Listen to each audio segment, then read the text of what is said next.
Hello everyone, मेरा नाम सचिन है। मैं वापी गुजरात से हूँ और ये वीडियो मेरे रोडीज ऑडिशंस के बारे में है। मैंने रिसेंटली पुणे ऑडिशंस दिए थे और ये मेरा फर्स्ट ऑडिशन था।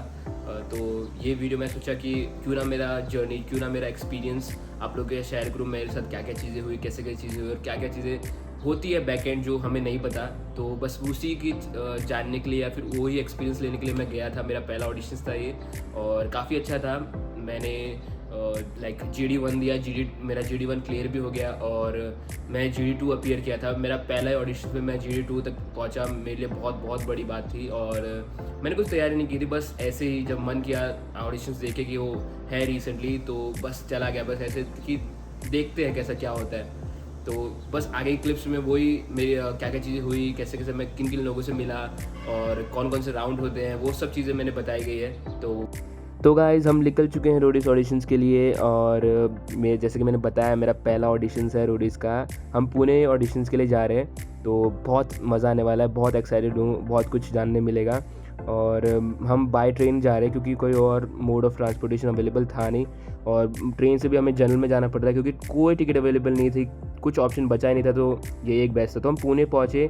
पुणे से ये मेरा भाई है और हम पुणे पहुँचे तो पुणे से हमें बस लेनी थी जो भी लोकेशन दिया गया था, और ये मैं तो क्योंकि और रिक्शा जाना अफोर्ड नहीं कर सकते क्योंकि काफ़ी दूर था और वहाँ के लिए बहुत ज़्यादा चार्ज कर रहे थे वो लोग। तो सोचा बस से जाए, काफ़ी थोड़ा टाइम लग सकता है बट ऑब्वियसली काफ़ी अफोर्डेबल रहा। तो हम बस में बैठे थे लेकिन बस ने भी हमें ये लोकेशन पे छोड़ा, ये कि जो कि ये बस का लास्ट स्टॉप था, इसके आगे बस जाती नहीं है। और यहाँ से भी लोकेशन हम पहुँचे नहीं क्योंकि यहाँ से भी 1.5 किलोमीटर दूर था लोकेशन, क्योंकि काफ़ी जंगल एरिया में है और वहाँ तक कोई मोड ऑफ ट्रांसपोर्टेशन है नहीं। तो ये था लोकेशन, हमें चल के आना पड़ा 1.5 किलोमीटर। तो आते आते 10 बज चुके थे। ऑलरेडी बहुत ज़्यादा पब्लिक थे, बहुत ज़्यादा लोग थे और बहुत सारे नोन फेसेस भी थे। अब मैं तो भाई सबको देख के स्टन था क्योंकि बहुत सही सही पर्सनैलिटी आई हुई थी। सब बहुत लोग थे। लोग 12 बजे से लगे हुए थे रात के और मैं तो 10 बजे पहुँचा हूँ। जैसे तैसे करके यहाँ तक नंबर पहुँचा, लेकिन फिर मैं तो भाई मैंने बोला क्या है, यहाँ तक खड़े रहेंगे। तो फिर हो गया, लोग फिर मिलने चालू हो गए सब लोगों से। सब लोग फ़ोटो क्लिक करवाने चालू करते हैं इनसे। तो थोड़ी देर बाद मैंने भी सोचा कि चलो एक इनिशिएट लेते, फ़ोटो क्या पता, मतलब एक मेमोरी तो बने ही, चलो कुछ भी देखते क्योंकि। और लेकिन लोग बहुत तगड़े आए थे, टू बी ऑनेस्ट। बहुत टैलेंटेड लोग थे, फिजिकली मेंटली बहुत ज़्यादा स्ट्रॉन्ग लोग थे। बहुत फिजिक बना गया, सब बॉडी बिल्डर, सब बहुत भर के टैलेंट आया था। मैं तो पूरा घबरा गया, पूरा बैक फुट पे चला गया। लाइक यार इनके सामने मैं कैसे कम्पीट करूँगा। टू बी ऑनेस्ट मैं घबरा गया था। बट थोड़े टाइम बाद फिर मेरे को ऐसा था कि यार यहाँ पे लाइन में खड़ा रहूँगा तो फिर पता नहीं कभी नंबर आएगा। तो मैं बस जस्ट ऐसे ही आगे लाइन में देखने आया था कि कैसे एंटर हो रहे हैं। बट जैसे जैसे मैंने वहाँ पे जो आगे लोग लगे हुए थे उनसे बात करके, बस मैंने उनसे थोड़ी बहुत इंटरेक्शन की और उनसे बस ऐसे बात करके थोड़ा उनसे यार अंदर आ गया। क्योंकि ऑनेस्ट अंदर आने के बाद ही बहुत भीड़ थी। देख सकते हो सामने भी कितने सारे लोग हैं और अभी यहाँ पे देखो, यहाँ पे बहुत लाइन है। मैंने बोला भाई वहाँ पे रहता तो फिर पता नहीं कभी नंबर आता। तो जैसे जैसे यहाँ पे भी मेरे को कुछ आधा घंटा लग गया था लाइन में खड़े हुए। वो तो अच्छा है कि खाली आधा घंटा ही लगा, क्योंकि अगर जो मैं मतलब आगे कूद गया था, आके बैरिकेड क्रॉस कर दिए थे मैंने, तो भी अच्छा है मेरे को खाली इतना ही टाइम लगा। नहीं तो भाई जहाँ पे मैं खड़ा रहता जिस टाइम मैं आया था पता नहीं वहाँ पे तो कितना टाइम लग जाता। बट फिर भी काफ़ी टाइम खड़े रहे, बहुत लोगों से बातचीत की, बहुत लोगों से इंटरेक्शन किया। आगाज़ और जो भी नॉन फेसेस है उनके साथ ही था, मैं उनसे बात किया। तो जैसे जैसे धक्का मुक्के मार के मैं लाइन में आता हूँ ये काउंटर पे जहाँ पे हमें फॉर्म कलेक्ट करना था हमारा। तो देख सकते हो 3-4 जो भी MTV के जो भी क्रू है वो बैठे हुए हैं फॉर्म देने के लिए। और मैं काफ़ी एक्साइटेड था वो फॉर्म देख के, वो बैच नंबर देख के। मैं तो सुपर डुपर एक्साइटेड। वो फीलिंग थी ना जो पहला बैच मिलते हैं, पहला बैच हम लेते हैं, बहुत नेक्स्ट फीलिंग थी। तो ये मेरा बैच नंबर था 1567 और पुणे ऑडिशंस दिए मैंने। तो यही मेरे जर्सी पे या फिर जो यही मेरे टी-शर्ट पे स्टिक करेंगे बैच नंबर, और मुझे मेरा फॉर्म कलेक्ट करके अंदर जाना था। तो ये फीलिंग तो नेक्स्ट लेवल थी भाई। मैं तो बहुत ज़्यादा खुश हो गया और बहुत ज़्यादा मतलब अच्छे लोग क्रू भी और अच्छे थे, बहुत अच्छे से बात कर रहे थे। और मैं फटाक से मेरा लेके फॉर्म अंदर जाता हूँ। ये आगाज़ भाई है, ये मतलब स्प्लिट्सविला में आपने इनको देखा ही होगा। ये थे मतलब मेरे को पर्सनैलिटी बहुत अच्छी लगी। मैं पूरे लाइन में इनके साथ ही था, इनके बारे में बहुत सारी चीज़ जानी, मतलब पूछा इनसे कैसे कैसे क्या क्या चीज़ें होती है, इन्होंने बहुत सारी चीज़ें बताई। तो काफ़ी अच्छी इंटरेक्शन थी। और जो भी आमिर जो भी है और भी जो भी नॉन फेसेस थे वो सब हम साथ में बैठे थे एक ग्रुप में, और क्योंकि उनसे ही बातचीत हो रही थी अच्छी खासी, तो एक अच्छा एक ग्रुप टाइप बन गया था, तो जो भी बोलो। लेकिन लोग बहुत लोग आए थे टू बी ऑनेस्ट, देख रहे हो अंदर कितने सारे लोग हैं, इतने लोग बाहर है, इतने ही लोग लाइन में लगे हुए अभी भी। और मैं सोच रहा हूँ भाई काश मैं अंदर आ गया, नहीं तो पता नहीं कभी नंबर आता। और बहुत ज़्यादा फिर थीम सॉन्ग बजने लग गया और बहुत सारा माहौल बन चुका था। मैं तो एक एनवायरनमेंट इन्जॉय कर रहा था, मेरे को देखना था कैसे क्या हो रहा है, कैसे कैसे लोग मतलब क्या क्या कर रहे हैं। टू बी ऑनेस्ट मैं फॉर्म भरने में इंटरेस्टेड था ही नहीं, मैं तो पहले एनवायरनमेंट देख रहा था कि यार कि मतलब कि मैं सही में पहुंच गया वहाँ पे। बहुत एक अच्छा एनवायरनमेंट बन चुका था, बहुत ही अच्छा मज़ा आ रहा था, सब कुछ वाइब एकदम प्रॉपर वाइब। और रोडीज़ का जो भी थीम और जो भी था, ये मेरा रोडीज़ का फॉर्म था। मैंने सोचा चलो फॉर्म भर लेते। थोड़ी देर बाद मैंने क्वेश्चंस के गो थ्रू किए और सब क्वेश्चंस पे सोच के थोड़ा बहुत कि हाँ भाई क्या लिख सकता हूँ मैं, क्या मैंने ऐसा क्या किया है, क्योंकि मैं प्रिपेयर होकर गया नहीं था, तो मेरे को ऐसा था कि यार क्या ही लिखूँ जो थोड़ा इंटरेस्टिंग लगे। तो बस थोड़ा बहुत बातचीत करके मैंने मेरा फॉर्म भर दिया था। देख रहा था कि हाँ भाई अभी क्या व्हाट्स नेक्स्ट, क्योंकि लोग अभी भी फॉर्म भर ही रहे हैं। तो मेरे को ऐसा था कि यार इतना कितना टाइम लग रहा है तुम लोग को, मेरा तो कब का हो गया। तो फिर भी मैं थोड़ी देर बैठा रहा कि साथ में जाएंगे, सब साथ में देखते हैं कैसा क्या होता है। बट मेरे फिर थोड़ी देर बाद मेरे को पता चलता है कि हमें रुकना चाहिए, क्योंकि रणविजय सर, प्रिंस सर और जो बाकी जो भी गैंग लीडर्स हैं वो सब अभी आने वाले हैं। तो मैंने सोचा क्यों ना फॉर्म तो भर लिया है, क्यों ना अभी जो भी गैंग लीडर्स आएंगे उनके साथ उनकी एंट्रीज देख के फिर ही अंदर जाऊँ, क्योंकि मेरे को एक्सपीरियंस लेना था। मेरे को कोई जल्दबाजी नहीं करनी, मेरे को कोई ऑडिशन से ज़्यादा वो हामी की एक्सपेक्टेशन नहीं थे कि हाँ मेरा सिलेक्शन हो ही जाएगा। बट टू बी ऑनेस्ट मेरे को एक्सपीरियंस लेना था, जानना था एक एक चीज़ें कैसी क्या क्या होती है। तो मैं तो रुक गया था कि हाँ भाई देखते हैं कैसा क्या होता है। तो थोड़ी देर बाद ही श्रेया और हामिद आ जाते हैं हमें एनकरेज करने के लिए, और इसके बाद ही एक एक करके सब गैंग लीडर्स आएंगे। तो पूरा एकदम माहौल सेट हो गया था, सब एकदम पूरा public full on entertaining, full on run sir का बाकी गैंग लीडर्स का वेट कर रही थी, और बहुत सही एनवायरनमेंट था।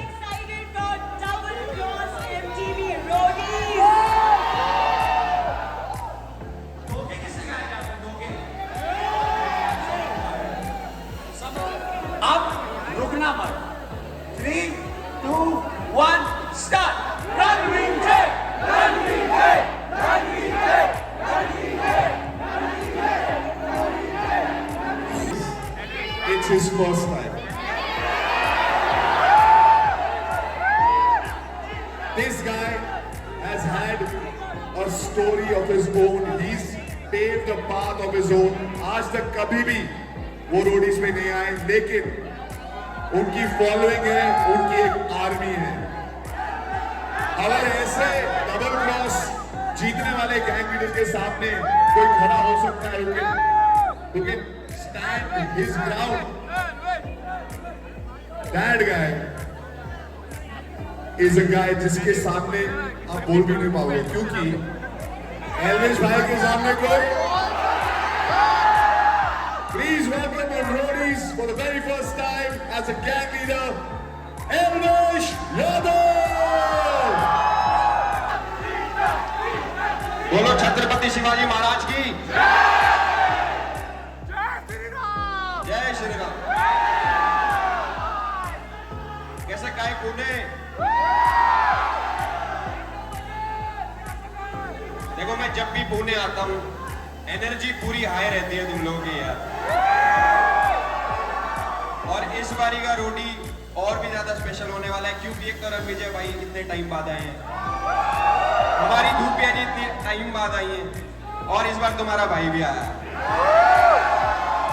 और मुझे ऐसा लगता है कि इस बारी का रोडीज का विनर। नेहा बोल रही थी कि 5 साल का मिनिमम एक्सपीरियंस तो होना ही चाहिए रोडीज में जीतने के लिए। हम तो पहले साल में जीत गए, आपका पहला साल है, कोई जवाब देना चाहेंगे? हम कोई जॉब का इंटरव्यू देने थोड़ी आए हैं।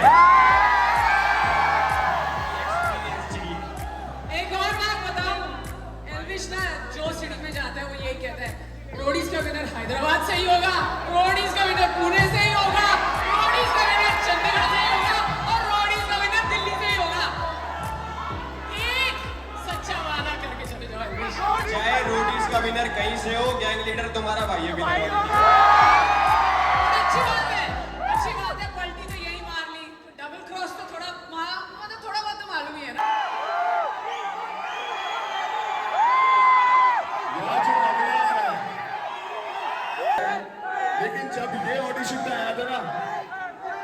मैं उसमें यही देखा था जो आप लोगों में देख रहा हूं मैं।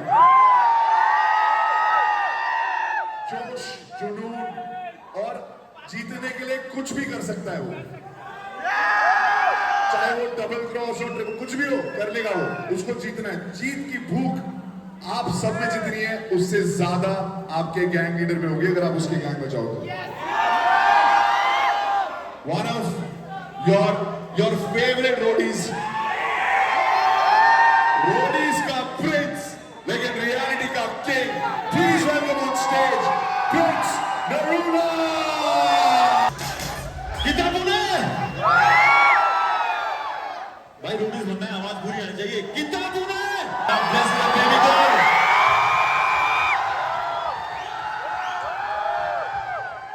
और हम तो हक से बोल सकते हैं, बाप के आगे कोई बोल सकता है क्या? बाप तो बाप रहेगा, बाप तो बाप रहेगा। भाई प्रिंस भाई को कांग्रेचुलेशंस, पर चाचा तो हम भी बने हैं। Thank you. अभी देखो यहाँ पे ना सारे अपनी जिंदगी में विनर हैं। नेहा ने बहुत फिल्म्स करी हैं, वो विनर है। इसने रियल लाइफ में बहुत स्ट्रगल किया है, वो विनर है। एल्विश 2 हफ्ते का बिग बॉस का विनर है। चल कोई बात नहीं, मैं 12 हफ्ते का विनर हूँ। तो अभी इसके बाद मेरा था GD1 राउंड। GD1 राउंड में हमें ग्रुप्स में बना दिया था, रैंडम ग्रुप बनाए थे। कुछ ऐसा सीक्वेंस नहीं था, बस जो नंबर में लाइन में लोग लगे थे उनके हिसाब से वो लोग बस रैंडम लोगों के ग्रुप बना रहे थे। तो मेरे बैच में कुछ 10-12 लोग थे हम लोग, तो हमें रूम नंबर 2 अलॉट किया गया था। तो उसमें हमें बाहर वेटिंग लाइन में वेट करना था, और लाइक जो भी क्रू थे वो हमें वहाँ तक ले गए, ग्रुप्स में डिवाइड करके वहाँ तक ले गए। और वहाँ एक छोटा सा रूम था, लाइक पूरा ब्लैक, लाइक जो भी कर्टन वर्टन पूरा ब्लैक था रूम में, वैसे भी ज़्यादा कुछ था नहीं। और कैमरा लगे हुए थे, एक सर बैठे हुए थे, और हम जब 10-12 लोग थे हमें सेमी सर्कल में बिठाया गया। और लाइक पहले हमसे पूछा गया, कंसर्न ली गई कि जो भी हो रहा है आपकी मर्ज़ी की वजह से हो रहा है, जो आप मतलब आप अपनी जिम्मेदारी आप खुद ले रहे हो कि नहीं। तो वो एक सब रिकॉर्डेड था, और लाइक काफ़ी अच्छा एक्सपीरियंस था। तो ऑडिशंस जैसे स्टार्ट हुए, सर ने पहले मैं लाइक टॉपिक दे दिया, मैं डायरेक्ट, कुछ इंट्रोडक्शन नहीं, कुछ ये नहीं, डायरेक्ट टॉपिक दे दिया। अपना नाम बताया उन्होंने और अपना डायरेक्ट टॉपिक दे दिया कि ये टॉपिक पे बोलो। तो हमारा टॉपिक था कि क्या एक लड़का लड़की रिलेशनशिप्स के बाद में भी दोस्त रह सकते हैं कि नहीं। तो इस टॉपिक के ऊपर हमें हमारी जो भी पॉइंट ऑफ व्यूज़ या फिर हमारी हम जो सोचते हैं इसके बारे में हमें चीज़ें बतानी थी। तो बेसिकली बस तुम्हें अपना पॉइंट प्रूफ करना है, बस तुम वो देखना चाहते हो तुम कैसे अपना पॉइंट रखते हो आगे सबके सामने, बस वही था। तो मैंने काफ़ी अपने पॉइंट्स रखे, और एक छोटी सी अनबन भी हो गई थी वहाँ पे, झगड़ा वगड़ा भी हो गया था, हमने पूरा टेंशन हमारे ऊपर ले लिया। तो बस हमें हमारे पॉइंट ऑफ व्यूज़ रखने थे, और बस वही देखना चाहते थे कि वो कितना उसमें स्किल्स है, कितना वो अच्छे से अपने आप को मैनिपुलेट कर सकता है, कितने दूसरे लोग को मैनिपुलेट कर सकता है मतलब, और कितने अच्छे से वो अपने पॉइंट्स रखता है। बस यही था, ज़्यादा कुछ देख नहीं रहे थे मेरे हिसाब से, और बहुत कम टाइम मिल रहा था तुम्हें अपने पॉइंट्स रखने में। और मतलब पॉइंट्स मतलब सबने रखे भी नहीं। मेरे राउंड में तो ऐसा हुआ कि जैसे एक बंदे ने स्टार्ट किया अपना बोलना पॉइंट, वहीं पे सबने उसको स्टॉप कर दिया, वहीं पे उसको काट दिया लोगों ने, और बाकी लोग की तो बोलने की बारी भी नहीं आई। फिर जैसे जो डिबेट हुआ जो टॉपिक के ऊपर, उसके बाद सर ने सबको रोक दिया, रुक जाओ तुम लोग, ऐसा करके। उसके बाद सर ने एक एक करके सबका इंट्रोडक्शन लिया। तो हमें काफ़ी टाइम मिल रहा था। हमारा जो ऑडिशन था, हमारा जो भी राउंड था, लाइक हमारा आधे घंटे से ऊपर चला था। बाकी तो लोग बोल रहे थे कि हमें टाइम भी नहीं मिला, हमारा 10-15 मिनट में ख़त्म कर दिया, या फिर हमें 1 मिनट का टाइम भी नहीं मिला बोलने के लिए। तो हमारा तो काफ़ी अच्छा गया था उस हिसाब से, तो हमारा आधे घंटे से ऊपर गया था पूरा ग्रुप को, और इंडिविजुअल पर्सन को भी काफ़ी टाइम मिल रहा था। उसके बाद सर सबको एक एक करके आगे आना था, अपना इंट्रोडक्शन देना था, अपने बारे में चीज़ें बतानी थी, अपनी स्किल्स बतानी थी, तुम कहाँ से हो, कैसे हो, जो भी तुम बताना चाहते हो वो बता सकते हो। बस वही होता है। फिर उसके बाद तुम्हें जाने बोल देते हैं। तो GD1 राउंड में बस इतना ही था, और तुम्हें अपना बेस्ट फुट फॉरवर्ड रखना है उसमें, और बस तुम क्लियर हो। तो जैसा जो भी चीज़ें थी, मेरा तो कुछ आइडिया नहीं था। उसके बाद हमें बाहर निकाल दिया गया, और जितने लोग हम जो लड़ रहे थे उसके बाद बाहर आके भाई वही बंदा मेरे से एकदम अच्छे से बात कर रहा है, मतलब एकदम भाई, और भाई कुछ नहीं भाई होता ही। मैंने बोला ये क्या था भाई, मैं तो सीरियसली था, मेरी जो फाइट हुई थी मैं तो एकदम ऐसा था कि भाई तू बाहर मिल, मैं बताता हूँ तेरे को। लेकिन बाहर आके उसने सॉरी वॉरी बोला तो मैंने लाइक ठीक है चलो, अभी दिखावा ही करा तो मैंने क्या बोलो अभी। तो ऐसी बात हो गई और फिर हम में ऐसा था कि जो भी हमारे ग्रुप मेंबर्स थे हम आपस में डिस्कस कर रहे थे सब चीज़ें कि कैसा क्या था क्या नहीं, और बस यही कि तू तेरा होगा या फिर मेरा नहीं होगा, बस यही सब बातें डिस्कस कर रहे थे, बस हो गया था। तो उसके बाद मतलब उस दिन के लिए तुम्हारा सब लाइक बोलते हैं सब प्रोसेस ख़त्म हो जाता है। उसके बाद तुम्हें घर जाने के बोल देते, वो घर मीन्स अब इफ़ तुम बाहर से ट्रैवल करके आ रहे हो, इफ़ तुम जैसे मैं पुणे गया था, मैं पुणे का नहीं हूँ, मैं वापी गुजरात से हूँ, तो मैं ट्रैवल करके गया था। तो ऐसा मतलब इफ़ तुम्हें ऐसा लग रहा है कि पॉसिबिलिटी है मेरा आ सकता है, मेरी चांसेस है, तो तुम पुणे जैसे जो भी लोकेशन जा रहे हो तुम वहाँ रुक सकते हो। इफ़ तुम लोकल हो तो घर जाके आराम से तुम वापस भी आ सकते हो। तो मैं तो बाहर से गया था तो मेरे को ऐसा अश्योरिटी नहीं थी, मैं बस एक्सपीरियंस के लिए आया था टू बी ऑनेस्ट। तो मैं रात की ट्रेन मतलब अराउंड 4-5 बजे मैं वहाँ से निकला जो भी लोकेशन थी वहाँ से, और 8 बजे की मेरी ट्रेन थी और वो ट्रेन मेरे को छोड़ती रात के 1-2 बजे।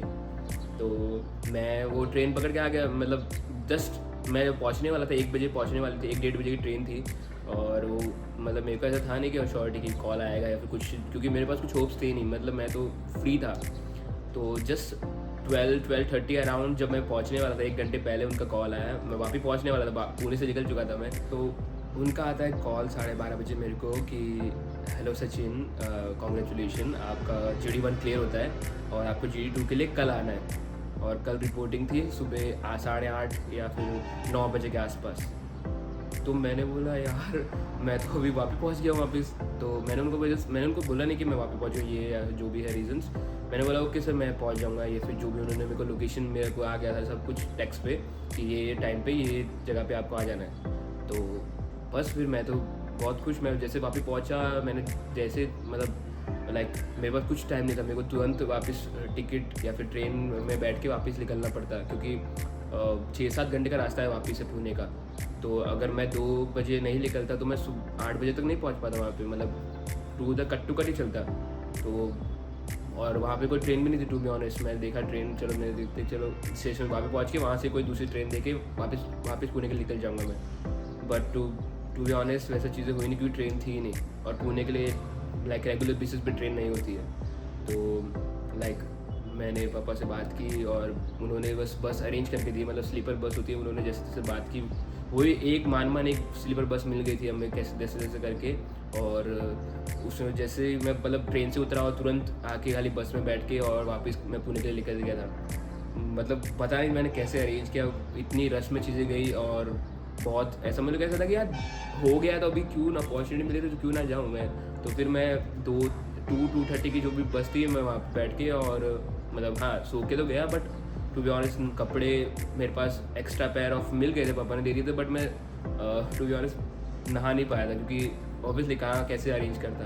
तो मैंने वहाँ पे फिर पुणे पहुँच के रूम लेके और मैंने शावर वावर लेके फिर मैं लोकेशन पे पहुँचा ऑब्वियसली। बट ऑब्वियसली मैं वहाँ पे मेरे को रिपोर्टिंग टाइम 9 था और मैंने उनसे बात कर ली थी कि सर मेरे को ऐसा सीन है, मैं थोड़ा लेट हो जाऊँगा तो चलेगा ना। तो उन्होंने मेरे को अलाउ किया था कि हाँ 10-10:30 बजे तक आओगे तो कोई इशू नहीं है। तो मैं पहुंच गया था 10-10:30 के अराउंड। और GD2 भी भाई GD2 में तो बहुत डिफरेंट लोग, बस काफ़ी जैसे पुणे में था तो कुछ 7-8 हज़ार लोग आए थे ऑडिशंस पे, मेरे को रफ आइडिया है। तो बहुत लोग थे पब्लिक, तो जैसे आपने देखा भी होगा वीडियो में बहुत 7-8 हज़ार लोग तो थे आराम से। तो और जब GD2 में पहुंचा तो लोग खाली 40 हार्डली 50 तो ऊपर थे ही नहीं, 40 या 50 लोग बस, उससे ज़्यादा थे ही नहीं। तो 7-8 हज़ार में से खाली 40-50 लोगों में आना वो मेरे लिए बहुत बड़ी बात थी। और लाइक वहाँ पे जो लोग थे वो काफ़ी नोन फेसेस थे, जैसे रुशाली जो आपने स्पीच में हमें देखी है, खनक थी और काफ़ी जो डांसर्स जो डांस रियलिटी शोज जो कर चुके हैं, और जैसे योगेश जो लास्ट ईयर भी आए थे वो थे, और उनके जो नोन फेसेस है जो डांस कर चुके हैं टीवी शोज़ पे वो सब वहाँ पे थे और वो मेरे सामने थे। मैं मतलब यार मेरे लिए तो ऐसा था कि मैं उनको टीवी में देखता हूँ, आज उनके सामने बैठ के मैं ऑडिशंस दे रहा हूँ, बहुत अलग था। मैंने लाइक उनसे बहुत इंटरेक्शन की, बहुत बात की उनके बारे में, मतलब उन्होंने अपनी चीज़ें बताई और बहुत अच्छा एनवायरनमेंट था वहाँ पे। तो GD2 में बहुत टाइम मिलता है, तुम्हें बहुत टाइम मिलता है अपनी चीज़ें बताने के बारे में, अपनी चीज़ें अपने बारे में बताने के बारे में, तुम क्यों आना चाहते हो, तुम्हारी स्किल्स दिखाने का बहुत टाइम होता है, तुम्हारे n नंबर ऑफ टाइम होता है। वहाँ पे कुछ रश नहीं होगा, वहाँ पे कुछ झगड़ा नहीं होगा, वहाँ पे तुम्हें ऐसा नहीं कि फटाफट तुम्हें सब कुछ करना है, तुम बहुत टाइम है तुम्हारे पास, तुम आराम से अपनी पर्सनैलिटी दिखा सकते हो। अनफॉर्चुनेटली मेरा GD2 में हुआ नहीं, क्योंकि बहुत तगड़े लोग थे भाई टू बी ऑनेस्ट GD2 में, और मैं बिल्कुल प्रिपेयर होकर नहीं गया था। मुझे पता ही नहीं था कि क्या कैसे बोलना है, कैसे प्रेजेंट करना है अपने आप को। तो मैं एक टिप देना चाहूँगा, प्लीज़ अपने ऊपर ध्यान दो, अपनी चीज़ों के ऊपर ध्यान दो, अपने अपनी चीज़ें कैसे बतानी है, क्या क्या स्किल्स आपको दिखाने हैं, और सब प्रिपेयर करके जाओ। और टू बी ऑनेस्ट आप अच्छे से प्रेजेंट कर पाओगे ना, और अपनी पर्सनैलिटी दिखा पाओगे, तो आपका 100% होगा। क्योंकि मैं प्रिपेयर नहीं था, तो भी मैंने जैसे तैसे करके प्रेजेंट किया, और टू बी ऑनेस्ट हो गया फर्स्ट राउंड। और तो मैं सोच रहा हूँ कि अगर मैं प्रेजेंट करके, मैं प्रिपेयर करके जाता पूरी स्किल्स के साथ, पूरी जो भी है फिजिक्स के साथ, स्ट्रेंथ के साथ, सब कुछ प्रिपेयर हो गया जो एक पावरफुल रोडी में होता है, तो काफ़ी हद तक मैं PI तो आराम से क्लियर कर लेता। जर्नी पे मेरे को ऐसा लगता कि अगर मैं प्रिपेयर हो जाता तो मैं कर लेता। बट अनफॉर्चुनेटली ये भी बहुत अच्छा एक्सपीरियंस था, और काफ़ी इन्जॉय किया मैंने जर्नी पे, बहुत कुछ सीखा, बहुत कुछ जानने मिला, बहुत अच्छा एक्सपीरियंस था। तो या that's all for the video. And तो यही एक रिव्यू वीडियो बनाना था मेरे को, एक रॉ वीडियो बताना था आपको कि कैसा क्या क्या चीज़ें होती है रोडीज ऑडिशन में। If you are planning to go, so please work on yourself from now onwards, because बहुत तगड़े लोग आते हैं, बहुत तगड़े लोग आते हैं, बहुत सब अभी से मेहनत कर रहे हैं फिजिकल पे, अपने मेंटल हेल्थ पे और ओवरऑल पर्सनैलिटी पे वर्क करो, अभी से चालू कर दो, क्योंकि बहुत तगड़े लोग आते हैं, सही में बहुत तगड़े लोग आते हैं। जो मेरे साथ जो थे आमिर थे, जो आप ये देख रहे हो आगाज़ थे, जो नॉन फेसेस थे, उनका भी GD1 क्लियर नहीं हुआ। तो सोच सकते हो वो पर्सनैलिटी ढूंढ रहे, वो नॉन फेसेस नहीं ढूंढ रहे, वो कुछ ऐसी तड़कती भड़कती पर्सनैलिटी ढूंढ रहे जो उन्हें शो के लिए हेल्प करे, और वो आप में बात तो आप ज़रूर जाइए। So that's all for the video. If you find the video informative, अगर आपको वीडियो अच्छी लगी तो प्लीज़ सपोर्ट कीजिए। कमेंट सेक्शन में आपका जो भी आपके ओपिनियन है, जो भी आपका रिव्यू है, वो आप लोग बता सकते हो। मैं बहुत खुश होंगे वो जान के। Bye bye.